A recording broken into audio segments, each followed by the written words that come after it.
एक छोटे से गांव में एक गरीब आदमी रहता था जिसका नाम रामू था। रामू बहुत गरीब था। उसके पास कोई नौकरी नहीं थी। वो अपने परिवार का पालन पोषण करने के लिए बहुत मुश्किल से काम करता था। न जाने ये कैसा गांव है, यहाँ पर करने के लिए कोई काम ही नहीं है, और कहीं काम करने जाओ तो लोग दिन के 50 रुपए देते हैं। अरे इतने पैसे में तो दिन भर का राशन भी नहीं आता। अरे अगर यहाँ पर कोई काम नहीं है तो शहर जाकर काम ढूंढो ना। शहर में तो लोगों के पास बहुत काम होता है। हमारे गांव से भी तो कितने लोग शहर में काम करने के लिए गए हैं। शहर की जिंदगी के बारे में तुम कुछ नहीं जानती। वहां पर अगर 20,000 भी कमाऊंगा ना तो आधे से ज्यादा पैसे तो वहां किराए और खाने पीने में खर्च हो जाएंगे। वहां पर रहने के लिए कमरा भी बहुत महंगा मिलता है। अब ना तो आपको गांव में काम मिल रहा है और ना ही शहर जाने के लिए आप मान रहे हैं, तो फिर ऐसे कैसे काम चलेगा। बच्चे बड़े हो रहे हैं, हमें उनके लिए भी तो कुछ करना है। तुम्हें क्या लगता है सरोज कि सिर्फ तुम्हें ही बच्चों की चिंता है? अरे बच्चों की चिंता मुझे भी है, लेकिन मुझे समझ में नहीं आ रहा है कि करूं क्या। अब मुझे बहुत भूख लग रही है, कुछ खाने के लिए है तो दे दो। खाने के लिए बस थोड़े से दाल चावल हैं, सिर्फ इतने ही बचे हैं। आज का राशन लेकर आना पड़ेगा। अच्छा ठीक है, खाना खाकर बाहर जाऊंगा और कोई काम ढूंढने की कोशिश करूंगा। रामू थोड़े से दाल चावल खाकर बाहर काम ढूंढने के लिए निकल जाता है। तभी उसे एक आदमी पर्चे बांटता हुआ दिखाई देता है। अरे भैया, ये किस चीज के पर्चे हैं? आप यहाँ पर क्या बांट रहे हो? भैया यहाँ पर एक ढाबा खुला है, तो ये उसी का पेम्पलेट है। अगर आपको भी ढाबे पर जाकर खाना खाना है तो जरूर जाइए। हमारे ढाबे पर बहुत अच्छा खाना मिलता है। अरे भाई, इधर मेरे पास राशन खरीदने के पैसे नहीं हैं, तो ढाबे पर जाकर खाना कहाँ से खाऊंगा। फिलहाल तो मैं कोई काम ढूंढ रहा हूँ जिससे मुझे थोड़े पैसे मिल जाएंगे तो मैं अपने परिवार के लिए राशन खरीद सकूं। तब तो आप बिल्कुल सही जगह पर आए हैं। ढाबा भी नया नया खुला है और वहाँ पर काम करने वाले लोगों की जरूरत भी है। ढाबा यहाँ से 2 गली छोड़कर ही है, आप चले जाइए। हो सकता है कि वहाँ पर आपको कोई काम मिल जाए। ये सुनकर रामू बहुत खुश होता है और ढाबे पर पहुँच जाता है। भैया, अभी आपका जो आदमी ढाबे के पर्चे बांट रहा है ना, वो मुझसे मिला था। उसने कहा कि अभी ढाबा नया खुला है तो आपको काम करने वाले लोगों की जरूरत है, इसीलिए मैं यहाँ पर आया हूँ। मुझे कुछ काम चाहिए। ठीक है, लेकिन तुम ये बताओ कि तुम्हें क्या क्या करना आता है। अगर तुम्हें खाना बनाना आता है तो मेरे पास खाना बनाने वालों का भी काम है, और अगर तुम्हें वो नहीं आता है तो तुम मेरे यहाँ साफ सफाई का काम कर सकते हो। खाना बनाना तो मुझे नहीं आता, लेकिन साफ सफाई का काम मैं अच्छे से कर सकता हूँ। मुझे हर रोज के कितने पैसे मिलेंगे? देखो, हर रोज मैं तुम्हें 100 रुपए दूंगा, लेकिन सफाई तुम्हें अच्छे से करनी होगी। क्या पूरे दिन ढाबे में साफ सफाई करने के बाद सिर्फ 100 रुपए मिलेंगे? ये तो बहुत कम है सेठ जी। देखो, पैसे तो इतने ही मिलेंगे। अगर तुम्हें कम लगते हैं तो रहने दो भाई, यहाँ पर काम करने के लिए और भी बहुत लोग हैं। नहीं नहीं सेठ जी, मैं इतने में ही काम कर लूंगा। आपको किसी और को रखने की जरूरत नहीं है। रामू की मजबूरी थी, इसलिए वो इतने कम पैसों में काम करने के लिए भी तैयार हो जाता है। वो ढाबे में पूरा दिन साफ सफाई का काम करता है तो शाम को उसे 100 रुपए मिलते हैं। उन पैसों में वो घर पर राशन लेकर चला जाता है। ये लो सरोज, आज मेरी जो भी कमाई हुई थी उससे मैं ये थोड़ा दाल चावल और सब्जियां खरीद लाया। आज के राशन का तो इंतजाम हो गया, लेकिन अब कल के राशन का क्या करेंगे? आपको तो दिन के हिसाब से कम मिलता है। अगर हर रोज का काम होता तो ज्यादा चिंता नहीं होती। अरे तुम चिंता मत करो, अब मुझे नौकरी मिल गई है, इसलिए मुझे हर रोज के पैसे मिल जाएंगे। अब तुम्हें हर रोज के राशन की चिंता करने की जरूरत नहीं है। वो लोग शांति से खाना खा लेते हैं। अगले दिन रामू काम पर जाता है। वो सुबह से शाम तक ढाबे पर सफाई का काम करता है, लेकिन जब वो शाम को अपने पैसे लेने के लिए जाता है तो मालिक कहता है, अरे रामू, मैं तो तुम्हें बताना ही भूल गया। मैं तुम्हें नौकरी पर रखा है, इसलिए मैं तुम्हें हर रोज के हिसाब से पैसे नहीं दे पाऊंगा। महीने के पैसे एक बार दे दूंगा। लेकिन सेठ जी, मुझे मेरे घर पर राशन लेकर जाना है। मेरे पास बिल्कुल भी पैसे नहीं हैं। अगर मुझे पैसे नहीं मिले तो हमारे घर पर आज चूल्हा भी नहीं जल पाएगा। देखो, अगर ऐसी बात है तो तुम किसी से उधार ले लो और उसे बाद में पैसे चुका देना, लेकिन मैं तुम्हें हर रोज के पैसे नहीं दे पाऊंगा।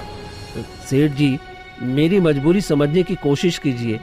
मेरे घर पर खाना बनाने के लिए भी पैसे नहीं हैं। अरे तो तुम्हें तो कह रहा हूँ कि किसी से उधार ही ले लो। और वैसे भी अगर मैंने तुम्हें हर रोज के पैसे दिए तो तुम्हारा क्या भरोसा, तुम कब काम छोड़कर चले जाओ। लेकिन हाँ, अगर तुम कोई चीज मेरे पास गिरवी रख दो तो मैं तुम्हें पैसे दे सकता हूँ। अरे गिरवी रखने के लिए तो मेरे पास कुछ भी नहीं है सेठ जी। मैं बहुत गरीब आदमी हूँ। अरे ये गरीबी का राग अलापना बंद करो और चुपचाप काम करो, चलो। रामू के बार बार कहने पर भी उसका मालिक उसे पैसे नहीं देता, जिस वजह से उसे गांव के ठेकेदार से पैसे उधार लेने पड़ते हैं। देखो, मैं तुम्हें पैसे उधार दे रहा हूँ, लेकिन अगर तूने मेरे पैसे सही समय पर नहीं लौटाए तो अपना घर तुझे मेरे नाम पर करना होगा। मंजूर? जी, बिल्कुल भी चिंता मत कीजिए सेठ जी। मेरी पगार मिलते ही मैं आपको आपके पैसे चुका दूंगा। रामू ठेकेदार से पैसे उधार पर लेता है। इस तरह एक महीना बीत जाता है। रामू की पगार मिलने का दिन आ जाता है। मालिक, मुझे काम करते हुए 1 महीना बीत गया। अब तो आप मुझे महीने की पगार दे दीजिए।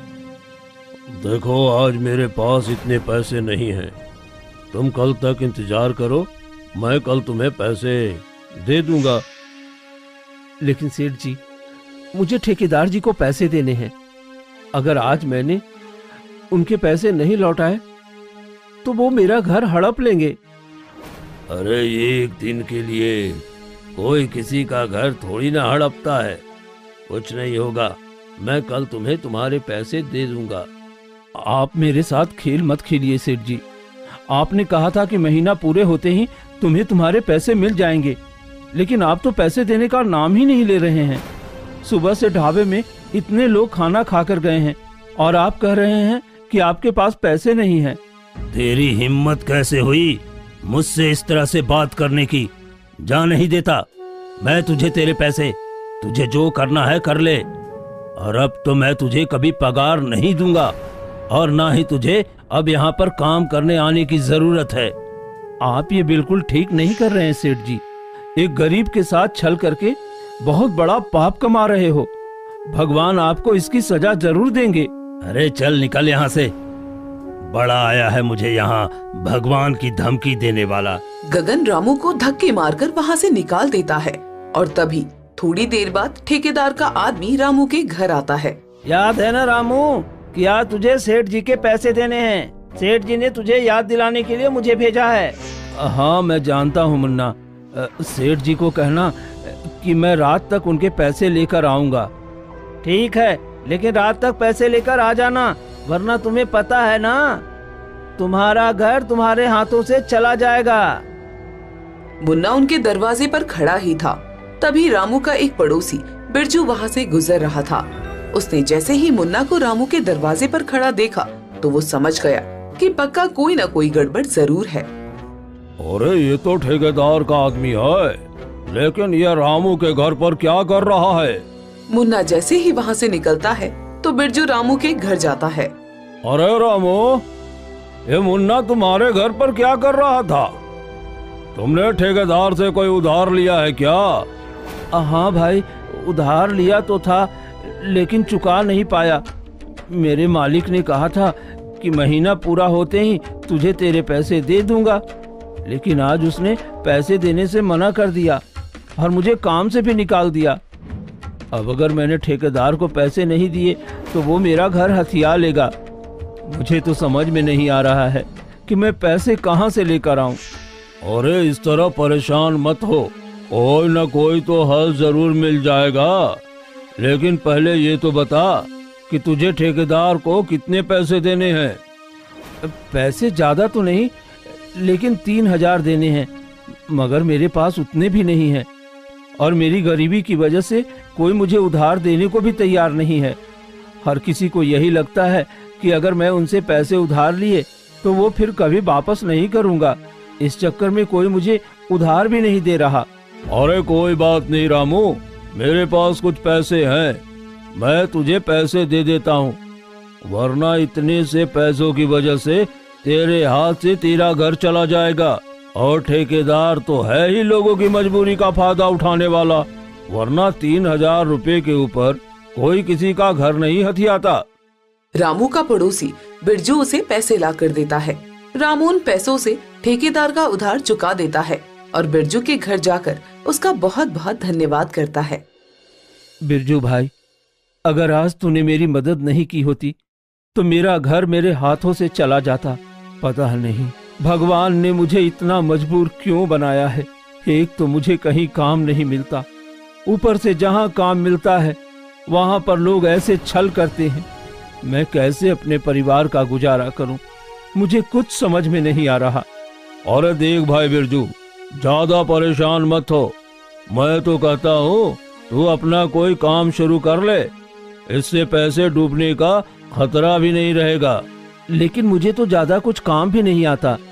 पहले लकड़ी की फैक्ट्री में काम करता था, अब वो भी बंद हो गई। उसके अलावा मुझे कोई काम नहीं आता। अरे भाई, तूने इतने समय तक ढाबे पर काम किया और ढाबे का काम तो तू अच्छा चला सकता है, तो तू और भाभी जी मिलकर अपना ढाबा क्यों नहीं खोल लेते? उसमें तो मुनाफा भी अच्छा होता है। तुम्हारा कहना तो ठीक है बिरजू भाई, लेकिन मेरे पास इतने पैसे नहीं हैं कि मैं ढाबा खोलने के लिए कोई जगह किराए पर लूं, और काम शुरू करने के लिए भी तो पास में पैसा चाहिए ना। अभी ठेकेदार के पैसे ही मैं तुमसे लेकर चुका कर आया हूँ। अरे तुम चिंता मत करो रामू भाई, ढाबा खोलने के लिए तुम्हें कोई जगह किराए पर लेने की जरूरत नहीं है, बल्कि तुम अपने घर में ही ढाबे का काम शुरू करो और बाहर से ऑर्डर लेने भी शुरू करो।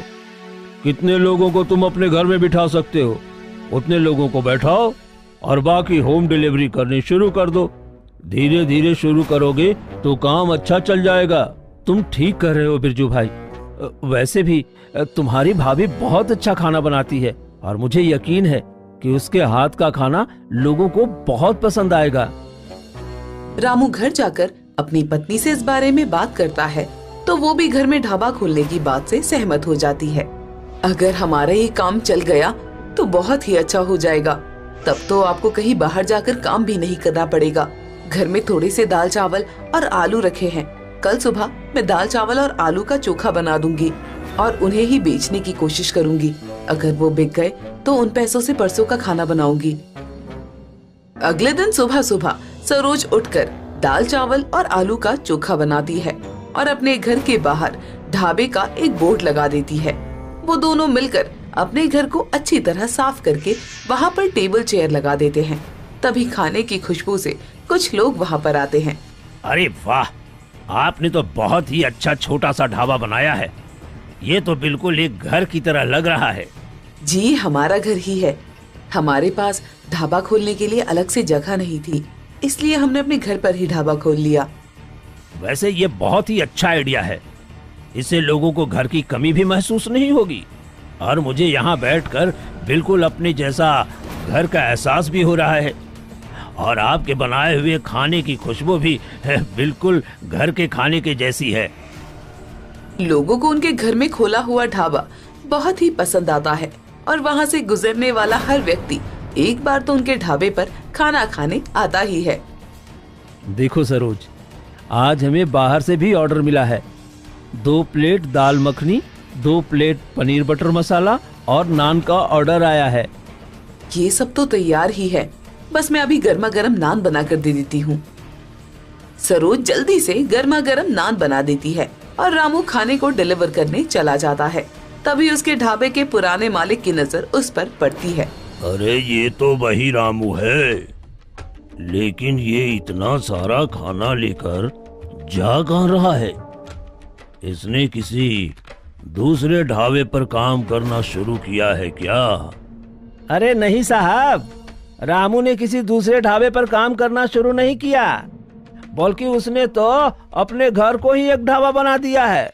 और उसकी पत्नी बहुत स्वादिष्ट खाना बनाती है और उसका ढाबा बहुत अच्छा चल रहा है। अच्छा, लेकिन मेरे ढाबे के सामने इसका ढाबा ज्यादा दिन तक टिक नहीं पाएगा। और वैसे भी इसके छोटे से घर में कितना ही बड़ा ढाबा बन पाया होगा। हाँ, और कुछ ही लोगों के बैठते ही वहाँ तो जगह भी भर जाती होगी। ये बोलकर गगन रामू का मजाक उड़ा देता है। लेकिन कुछ समय बाद उसके ढाबे पर जाने वाले सब ग्राहक रामू के ढाबे पर जाकर खाना खाने लगते हैं, क्योंकि एक तो वो खाना स्वादिष्ट भी बनाते थे और दूसरा उनके खाने का दाम भी बहुत कम था। अरे अच्छा हुआ रामू भाई जो आपने अपना ढाबा खोल लिया, वरना बाकी ढाबे वालों ने तो बहुत लूट मचा रखी है। जहां आप एक प्लेट खाना 30 रुपए में देते हो, वही खाना वो लोग 80 रुपए में देते हैं। भैया, हम अपने मुनाफे के साथ साथ लोगों का भी फायदा देखते हैं। लोगों को इतना खाना बेचकर हम मुनाफा तो कमा लेंगे, लेकिन फिर यहाँ पर कोई गरीब खाना खाने नहीं आ पाएगा। मैं खुद एक गरीब आदमी हूँ और गरीब की भूख समझता हूँ साहब, इसलिए खाने का दाम उतना ही रखता हूँ जिसमें ना तो मेरा नुकसान हो और ना ही ग्राहकों के लिए महंगा हो। वाह भाई साहब, अगर हर इंसान की सोच आपके जैसी हो जाए तो ये दुनिया बहुत सुंदर हो जाएगी। लेकिन अफसोस, हर इंसान आज के समय में केवल अपने फायदे के लिए ही सोचता है, दूसरों के लिए कोई नहीं सोचता। रामू के ढाबे के अच्छे और सस्ते खाने और उनके अच्छे व्यवहार के चलते हर कोई उनके ढाबे पर जाकर ही खाना खाता था, जिस वजह से गगन के ढाबे पर लोगों ने जाना ही बंद कर दिया, जिस वजह से उसका काम बिल्कुल ठप पड़ गया। अरे उस रामू के चक्कर में मेरा ढाबा बंद हो गया। मुझे कुछ भी करके उसका ढाबा बंद करवाना होगा, वरना मेरा काम दोबारा नहीं चल पाएगा। अरे मालिक, कुछ गुंडों को उसके पास भेजकर उसे धमकी दिलवा दो। अरे वो इतना डरपोक है कि डरकर ही काम बंद कर देगा। गगन को छोटू की बात में दम लगता है और वो कुछ गुंडों को पैसे देकर गगन के पास भेज देते हैं। अरे ओ शाणे, चल हफ्ता निकाल। माफ करना सर, लेकिन हमारे यहाँ ऐसी कोई डिश नहीं मिलती। अरे ओए, खुद को ज्यादा समझता है क्या?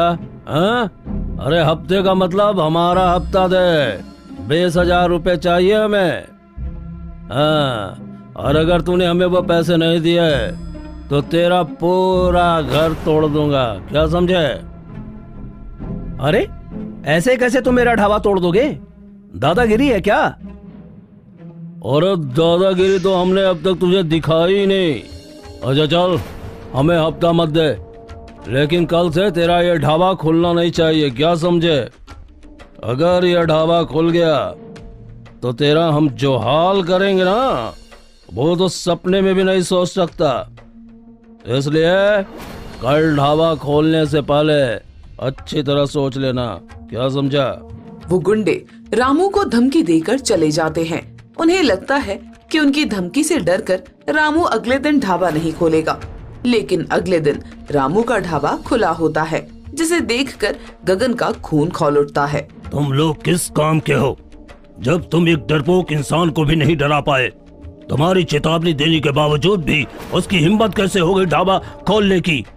और सेठ जी, आजकल बातों से कौन डरता है? अगर उसे 2-4 लगवा दिए होते तो ढाबा खोलने की हिम्मत भी नहीं करता। अरे तो खड़े खड़े मेरा मुंह क्या देख रहे हो? जाओ और जाकर पीट कर आओ उसे। अरे सेठ जी, आप भी ना बहुत भोले हो। अरे उसे पीटना है तो पहले हमें पैसा तो दो। आपको तो पता है ना, हम कोई काम फ्री में नहीं करते। वैसे तो तुमने कल भी लिए थे पैसे, लेकिन काम तो हुआ नहीं।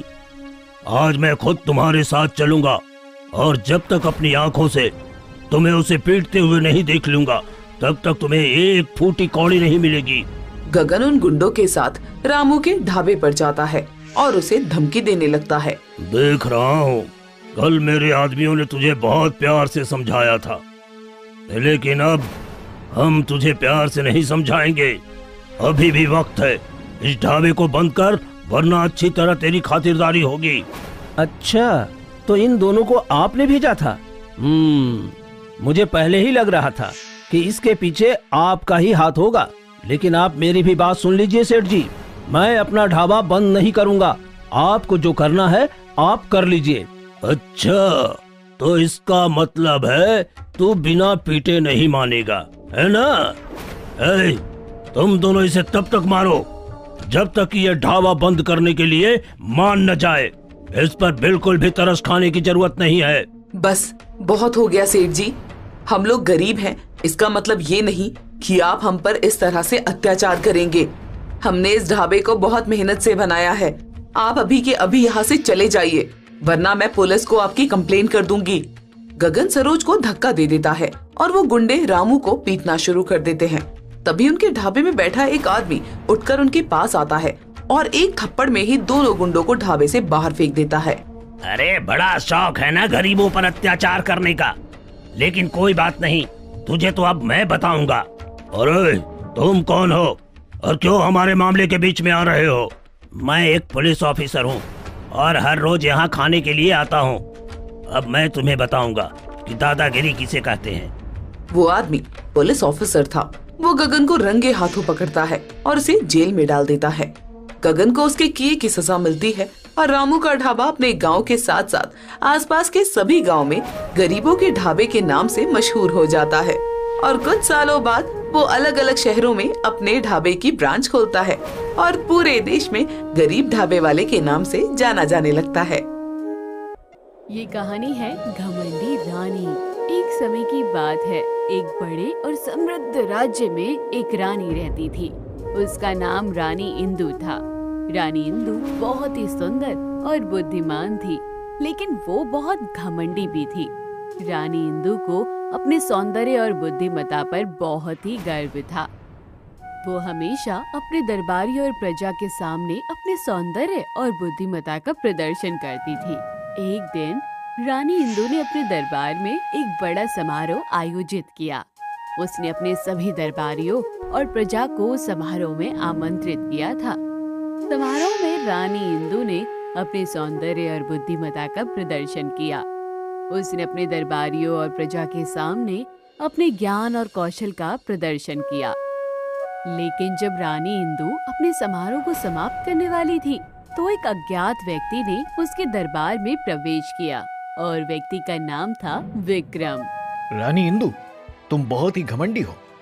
तुम्हें लगता है कि तुम सबसे बुद्धिमान और सुंदर हो, लेकिन मैं तुम्हें एक चुनौती देता हूँ। अगर तुम मेरी चुनौती को स्वीकार करोगी तो मैं तुम्हें दिखाऊंगा कि तुम वास्तव में कितनी बुद्धिमान और सुंदर हो। तुम्हारी हिम्मत कैसे हुई मुझे ये सब कहने की? लेकिन कोई बात नहीं, मैं तुम्हारी चुनौती को स्वीकार करती हूँ।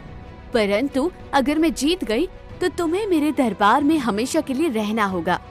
मैं तुम्हारी शर्त को स्वीकार करता हूँ इंदु, लेकिन अगर मैं जीत गया तो तुम्हें मेरे साथ आना होगा और मेरी बात माननी होगी। मैं तुम्हारी शर्त को स्वीकार करती हूँ, लेकिन मैं तुम्हें पहले ही बता दूं कि मैं ही जीतने वाली हूँ। मेरी बुद्धिमत्ता के सक्षम तुम कुछ भी नहीं हो। रानी इंदु, मैं तुमसे एक प्रश्न पूछूंगा। अगर तुम उसका सही उत्तर दे सकोगी तो तुम जीत जाओगी, लेकिन अगर तुम उसका उत्तर नहीं दे सकोगी तो तुम हार जाओगी। ठीक है, मैं तैयार हूँ, पूछो अपना प्रश्न। मेरा प्रश्न ये है, अगर तुम्हें एक ऐसा उपहार दिया जाए जो तुम्हारे लिए बहुत ही अनमोल है, लेकिन उस उपहार की एक ऐसी शर्त हो जो तुम्हारे राज्य को खतरे में डाल सकती है, तो तुम क्या करोगी? रानी इंदु ने विक्रम को देखा और सोच में पड़ गई। वो इस प्रश्न का उत्तर नहीं जानती थी कि क्या वो इस उपहार को स्वीकार करेगी या नहीं। विक्रम, तुम मुझे पहले बताओ कि वो क्या उपहार है? क्या है वो अनमोल चीज जो मुझे उपहार में मिलेगी? अगर तुम मुझे उसका उत्तर दोगे तभी मैं तुम्हें इस प्रश्न का उत्तर दूंगी। ठीक है रानी इंदु, मैं तुम्हें बताता हूँ। उस उपहार में ऐसा अमृत है जो तुम्हें कभी बूढ़ा नहीं होने देगा। तुम उसे पीने के बाद हमेशा के लिए जवान हो जाओगी। क्या ऐसा अमृत वास्तव में है? अगर मैं उसे पी लूं तो मैं कभी बूढ़ी नहीं होंगी? हाँ रानी इंदु, ये अमृत वास्तव में है। अगर तुम उसे पी लोगी तो तुम हमेशा हमेशा के लिए जवान हो जाओगी। वाह, ये तो बहुत ही आकर्षक है। मुझे वो अमृत चाहिए, लेकिन उस अमृत की क्या कीमत है? उपहार की कीमत तो मैंने पहले ही तुम्हें बता दी थी कि उस उपहार के बदले तुम्हारा राज्य खतरे में पड़ जाएगा। तुम्हारे कहने से ऐसा कुछ नहीं होने वाला। मुझे ये मंजूर है, लेकिन आप मुझे वो अमृत ला कर दो जिससे मैं कभी बूढ़ी नहीं होंगी और हमेशा के लिए जवान हो जाऊंगी। ठीक है रानी इंदु, मैं तुम्हारे लिए वो अमृत लेकर आऊंगा, लेकिन तुम्हें याद रखना होगा कि तुमने इसकी कीमत पहले से ही स्वीकार कर ली है। विक्रम ने अपने आसपास से एक छोटा सा बक्सा निकाला और उसे रानी इंदु के सामने रख दिया। रानी इंदु ने उस बक्से को खोला और उसमें से एक छोटा सा घड़ा बाहर निकाला। ये है वो अमृत, मैं इसे पीकर हमेशा के लिए जवान हो जाऊंगी।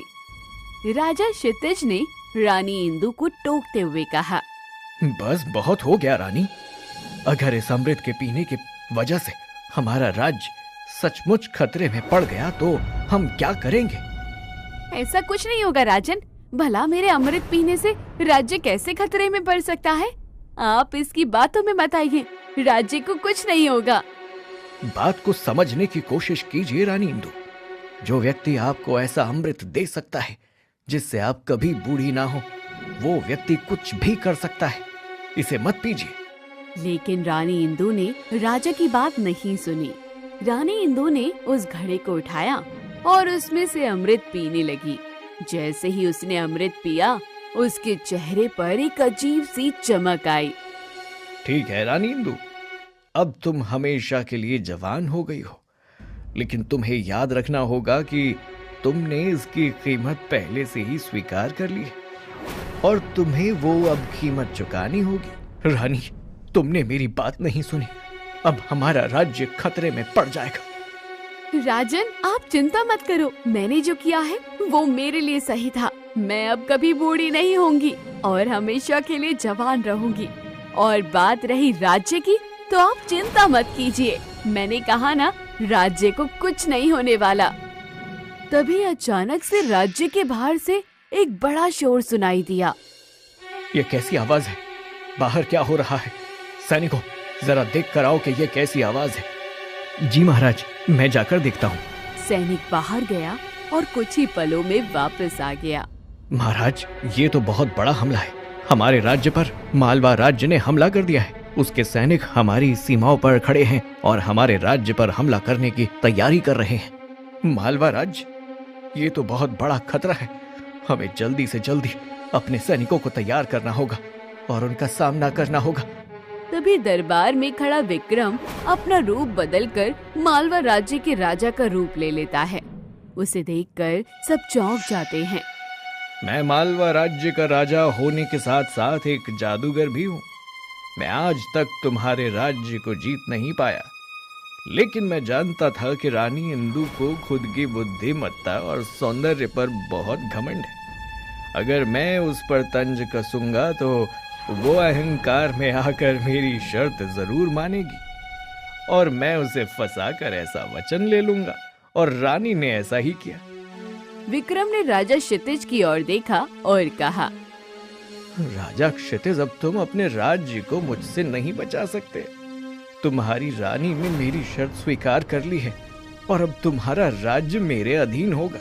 राजा क्षितिज और रानी इंदु दोनों ही विक्रम की बात सुनकर चौंक गए। राजा विक्रम ने अपनी प्रजा के साथ मिलकर राजा क्षितिज के राज्य पर हमला कर दिया।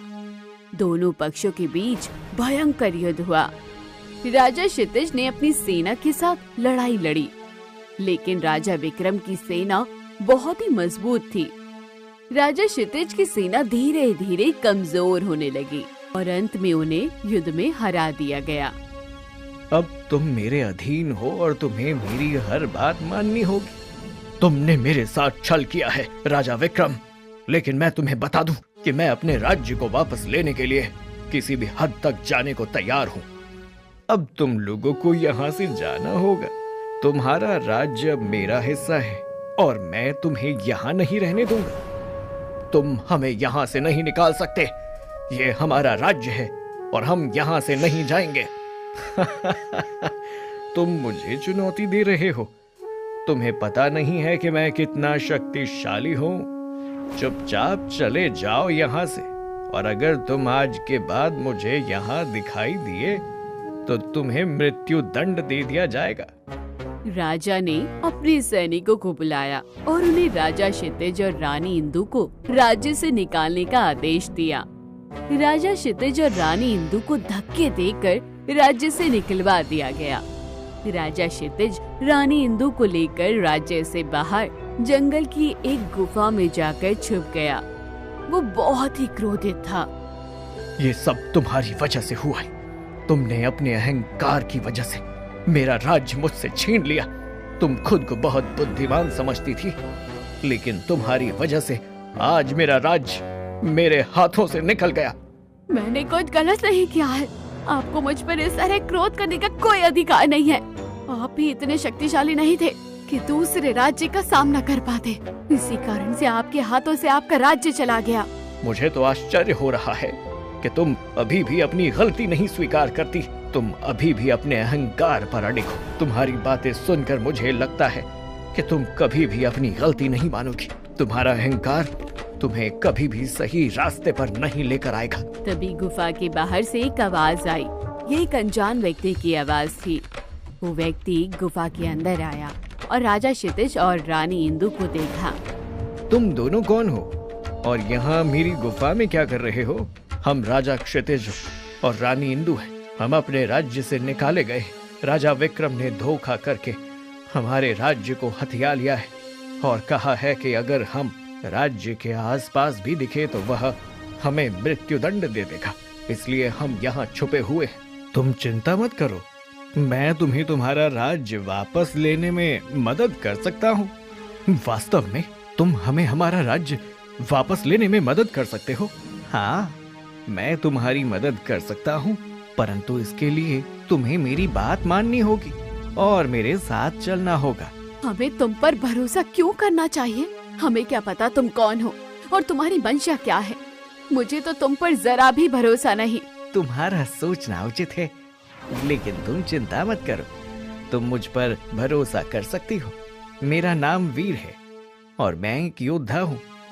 मैंने कई लड़ाइयाँ लड़ी हैं और तुम्हारे साथ धोखा हुआ है, इसलिए मैं तुम्हारी मदद करने के लिए तैयार हूँ।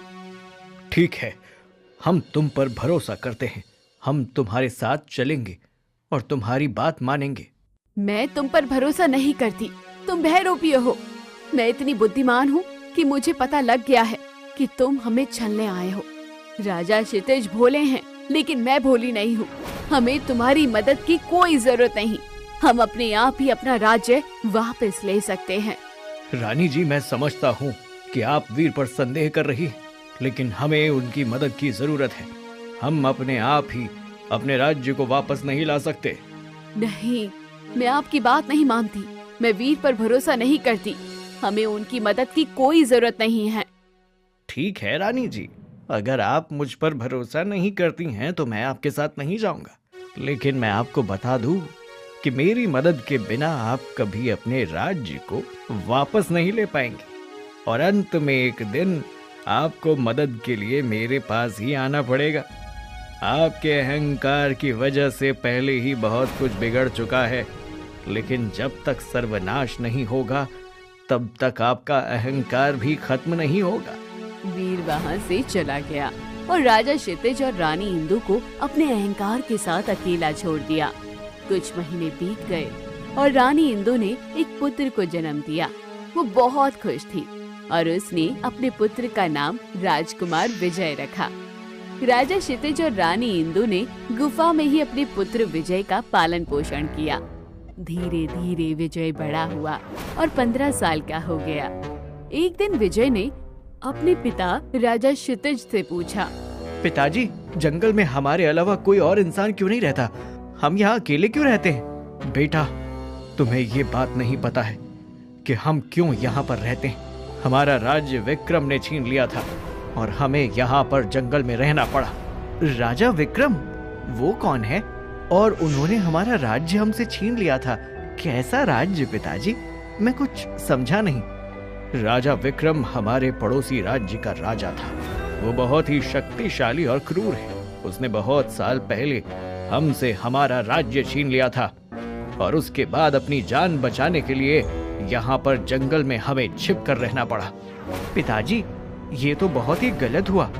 मैं उस राजा विक्रम को हराना चाहता हूँ और हमारा राज्य वापस लेना चाहता हूँ। बेटा, ये बहुत मुश्किल काम है।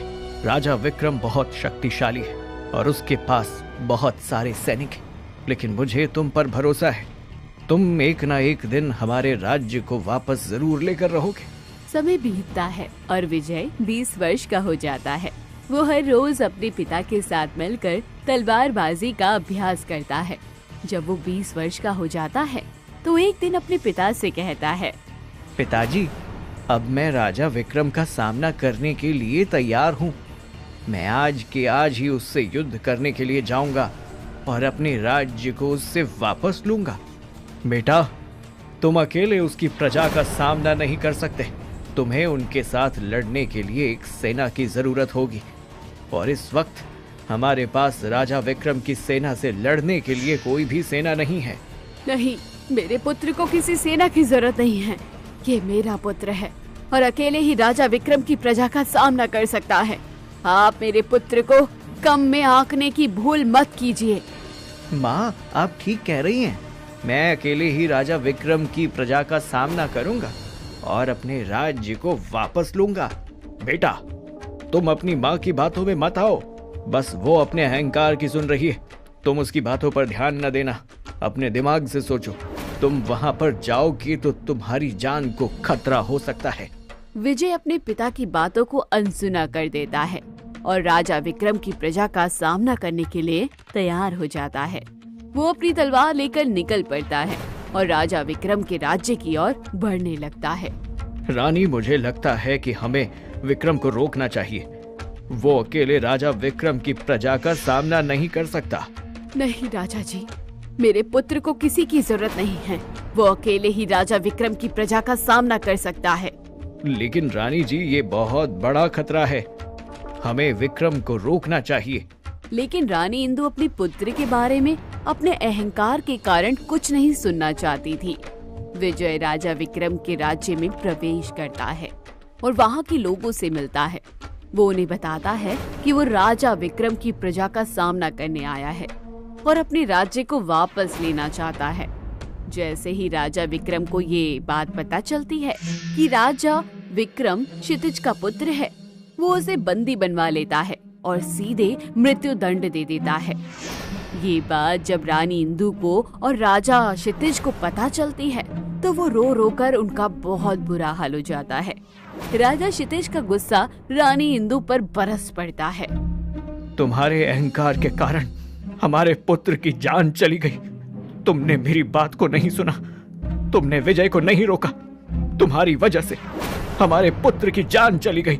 मुझे माफ कर दीजिए राजा, मुझसे बहुत बड़ी गलती हो गई। मेरे कारण मेरा पुत्र मारा गया। मुझे तुम्हारी कोई बात नहीं सुननी। मुझे मेरा पुत्र चाहिए।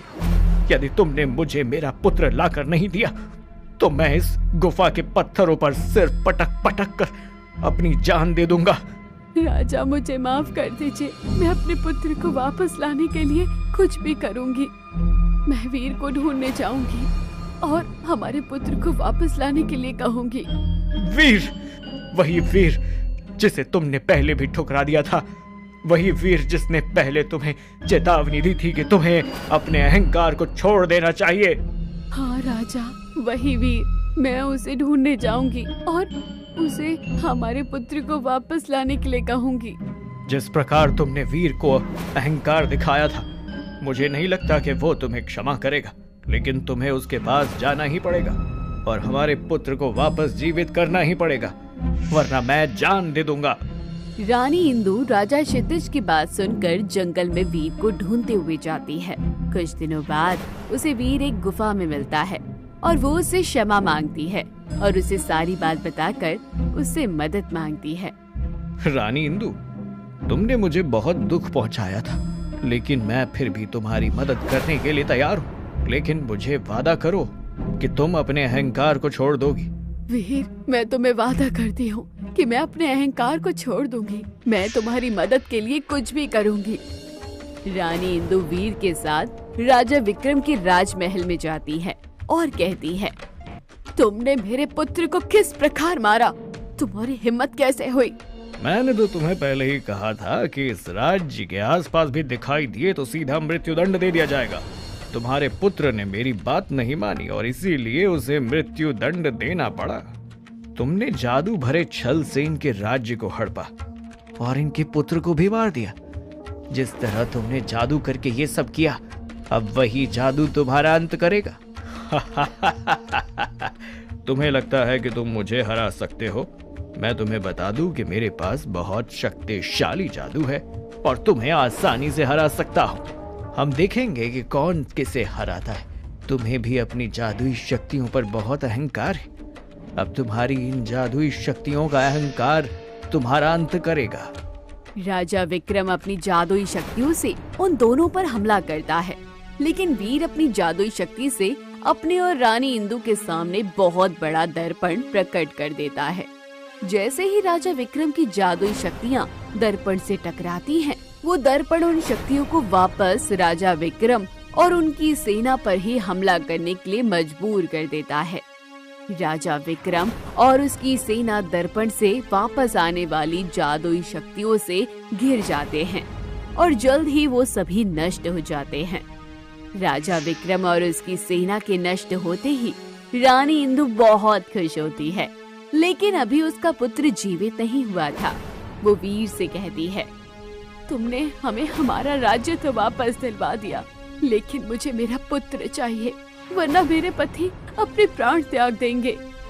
आज से 21 वर्ष पहले तुमने जिस अमृत का पान किया था, उसी अमृत से तुम्हारा पुत्र वापस जिंदा हो सकता है, लेकिन उसके लिए मुझे तुम्हारे शरीर से उस अमृत को निकालना होगा। लेकिन कैसे? मुझे क्या करना होगा? तुम्हें अपने प्राण न्योछावर करने होंगे। यही एक तरीका है जिससे तुम्हारा पुत्र वापस जिंदा हो सकता है। रानी इंदु अपने पुत्र के बारे में सोचकर इसके लिए तैयार हो जाती है। वो वीर से कहती है, ठीक है, मैं तैयार हूँ। मेरे पुत्र को वापस जिंदा करने के लिए मैं अपने प्राण न्योछावर करने के लिए तैयार हूँ। वीर रानी इंदु की नाभि में तीर मार कर वो अमृत निकाल लेता है और विजय के मृत शरीर पर डालता है। विजय के मृत शरीर में जान आ जाती है और वो जिंदा हो जाता है। अंत में राजा क्षितिज को उनका राज्य तो वापस मिल जाता है और उनका पुत्र भी जीवित हो जाता है।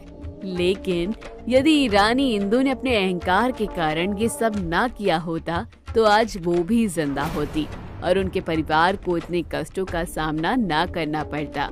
अंत में रानी को अपने अहंकार की कीमत चुकानी ही पड़ती है। वो अपने अहंकार से अपना ही सर्वनाश कर लेती है। तो दोस्तों, कहानी यहीं खत्म हुई। कहानी कैसी लगी कमेंट बॉक्स में जरूर बताइए। चैनल को अभी तक सब्सक्राइब नहीं किया है तो सब्सक्राइब कर लीजिए।